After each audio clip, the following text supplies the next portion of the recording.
forgive my little, but I have just, I'm coming to the end of my, what do you call it? I'm coming to the end of my, facial washing, cleaning routine. But anyway, that's not what we're here to talk about. See, I'm rubbing in my little, right now, for these little blemishes, right? But anyway, so this is going to be kind of short, part one, so to speak, of me just telling you about me. Okay, so I'm not going to waste a lot of time. Gotta do this too, y'all, while we talking. Don't hold it against me. Beating all around the bush, I'm just going to come on with it. Okay, so here's the thing. Do you believe in, I don't know, ghosts, spirits, supernatural? Right? A lot of people have their doubts about that. You know, or their own opinions and whatnot. And feel free to put your opinion, your thoughts, your experiences, whatnot in the little comments, because I would definitely read it. Because I would definitely want to know what you think or had to say. Straight up. And we don't have to agree. You know what I'm saying? It's cool if we don't agree. But we don't have to fight about it, cuss each other out, call each other names. You know what I'm saying? Attack each other's belief system or religions. It's not that serious, people. So we're not going to do that.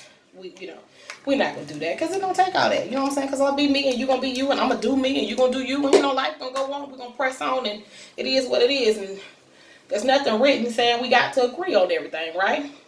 So anyway, here it goes. I can have no formal training, if that is a thing. Okay, it's just a normal, I guess in my case, natural thing. I can feel the presence of spirits. There you go. I can feel the presence of spirits in a room when I'm in a room. Now, at first, y'all, I'm going to give y'all a little insight on the first time this happened to me, okay, I was inside of a church, sitting in a pew, attending a funeral, and it was my grandmother's funeral. My mother's mother had passed, okay?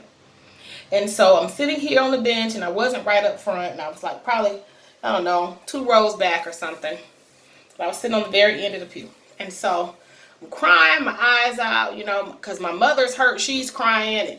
And, if you've ever been to a black funeral, y'all know how it can get real, okay, with them emotions sometimes. So anyway, so I'm sitting at the end of this pew and I'm crying. And then, in the middle of me crying, and, your nose all stopped up and your eyes all puffy and stuff is running. And I hear my grandmother's voice. Now, this took me, of course, by surprise. And so I was still crying and I was sniffling. And at this point, I kind of tried to hone in on it. Because what she said to me was, she said, I'm all right. I'm all right. Stop crying. Stop crying. And so when she said that, me being who I am, I started trying to kind of, calm down and hone in on what was being said. And my eyes were doing this. Because I'm like, what in there? Because I'm understanding that this is my grandmother's voice. My grandmother is in this casket in front of us. And, is deceased. So what is going on? And so I hear this voice and it tells me to stop crying, to calm down, and stop crying. And again, I'm going to tell you, I was 11 years old at this time. And so she says to me, she says, listen, she said, I'm fine. Don't worry about me. Take care of your mama. Take care of your mama. No matter what, you take care of your mama. And you stop all that crying because I'm fine. And y'all, I stopped crying. I stopped crying right then. The sniffles was over and everything like that. And I stopped crying. And I couldn't, but I didn't understand. I mean, I understood what was being said to me, but how is my grandmother communicating with me when I know that she has passed on? So for a long time, I didn't tell anybody.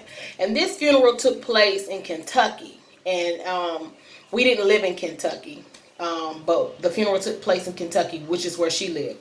And so we left Kentucky after the service, and we came back. And to this day, I don't think I've ever told my mom. I don't know that I've ever told her. I don't remember telling her. But so we left, and we came back. We went back home, which is about 8-9 hours away. And my sister, my older sister, who did not attend the service, was there at the house. So my mom had, left the house that morning. I want to say she had gone back to work when we got back. I want to say she had gone back to work. So it's early in the morning. It's 8 a.m. and there's no school this particular day. And so my older sister comes into my room and wakes me up. And she says, "Hey, I just seen," she said, "Grandma is on the couch." And I'm like, "What are you talking about?" She's on the couch. So me being sleepy, it's early in the morning, I'm like, "Okay." And so she's afraid. So she climbs over me and gets in my bed. And I'm just like, what in the world is wrong with this girl? So later on down the line that morning when I got up, we both got up, and she's telling me that my grandmother was sitting on the couch. Now, mind you, my sister didn't go to the funeral. She didn't want to see my grandmother. She didn't want to see her deceased. She didn't want to see that. So she didn't go. So she said she went in the kitchen to get cereal. And when she was walking into the kitchen, you had to pass through the den to get to the kitchen. And she said my grandmother was sitting on the couch. Now, we didn't take pictures at this funeral. And so I'm looking at my sister like, girl, until she says, this is what she had on. And she described to me what my grandmother had on in her casket. She described what she was wearing. And so at this point, I'm knowing there's no way she could have known this. And so I was like, okay. And I just left it alone. I just was like, oh, okay. So that's the very first time that I had an experience with I'm gonna say a spirit, was when my grandmother spoke to me told me to stop crying. She was okay, and take care of, and to make sure that I take care of my mama. And to this day, y'all, I was 11 then. I'm like 44, soon to be 45 this year, and I will give my lung to my mama if she needed. And I mean, she had both of them. Y'all know what that means. Okay, but anyway, so what do y'all think about that? Has anybody else ever experienced that? And I have experienced many more things since then. And sometimes long periods of time pass and I don't experience anything. Anything a little extra, should I say.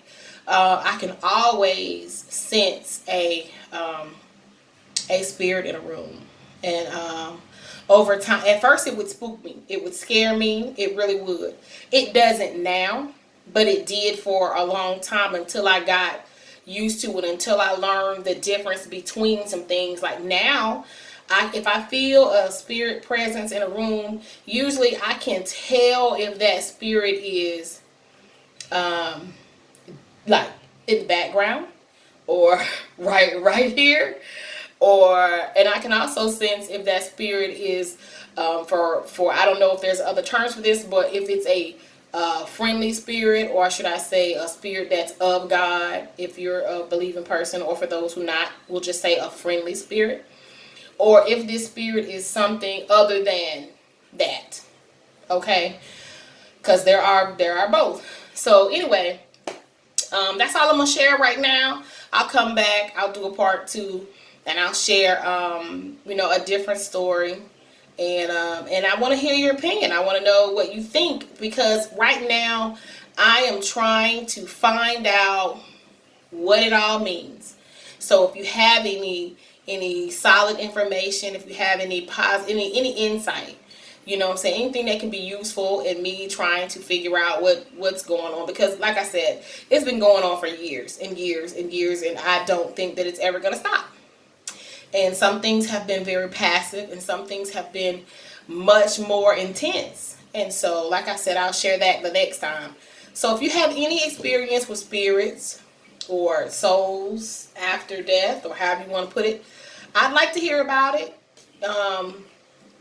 If you can feel the presence of spirits in a room, good or bad, friendly or other, I'd like to know. Let's talk about it. So don't get missing. Come back around because I've got some stories to tell. Talk to you next time.